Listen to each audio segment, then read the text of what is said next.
নমস্কার বন্ধুরা, আশা করি আপনারা সকলে ভালো আছেন। কাকলি কিচেনে সকলকে স্বাগত। আজকে রান্না করেছি পুঁই শাকের চচ্চড়ি। তাহলে চলুন কিভাবে রান্না করেছি দেখা যাক।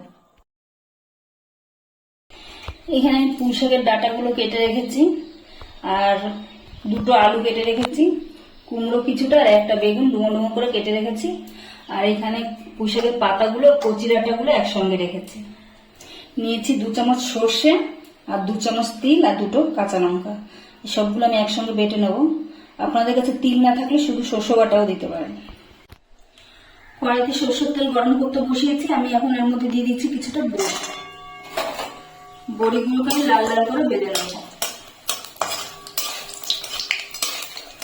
বড়িগুলোকে আমি লাল লাল করে ভেজে নিয়েছি। আমি এখন তুলে নিচ্ছি। ওই তেলের ভিতরেই ফোড়নে দিচ্ছি 5 ফোড়ন, একটা শুকনো লঙ্কা আর একটা তেজপাতা। ফোড়নটা ভালো করে ফুটতে দেবো।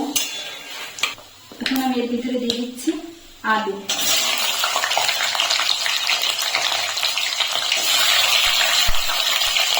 সব সবজি একসঙ্গে দিয়ে দিচ্ছি, আলু, কুমড়ো।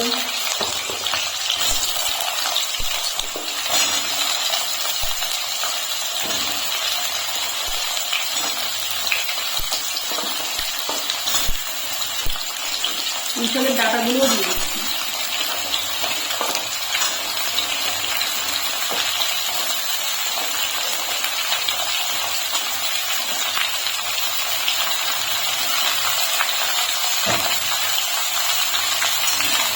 এখন আমি ভালো করে নেড়ে নেব।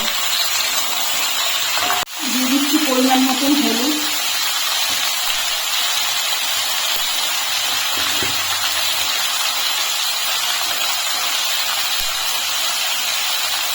আর পরিমাণ মতন লবণ।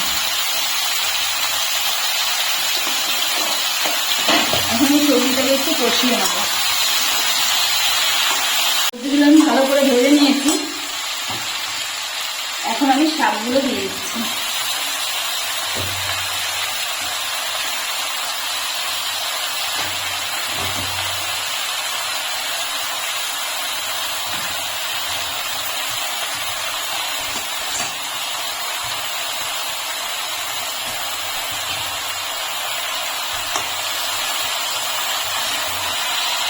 শাকগুলো দিয়ে ভালো করে নাড়িয়ে নেব।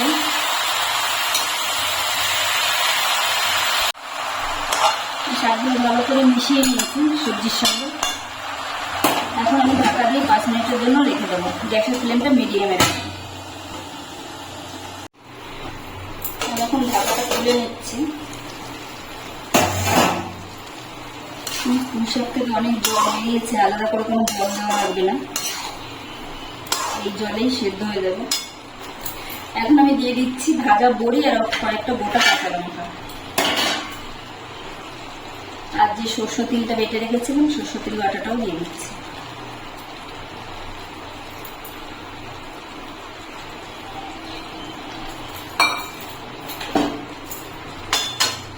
দিয়ে ভালো করে মিশিয়ে নেব।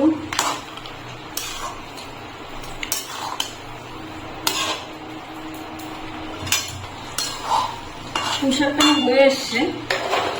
এখন আমি এর মধ্যে দিয়ে দিচ্ছি বাতাসা। আপনারা এখানে চিনি দিতে পারেন, আমি বাতাসা দিলাম। পুঁই শাক একটু মিষ্টি মিষ্টি না হলে ভালো লাগে না। এখন আমি বাতাসটা ভালো করে নাড়িয়ে 2-3 মিনিট আবার রান্না করে নেব। জলটাও শুকিয়ে গেছে, রান্নাটা আমার রেডি হয়ে গেছে। আমি এখন নামিয়ে নিচ্ছি।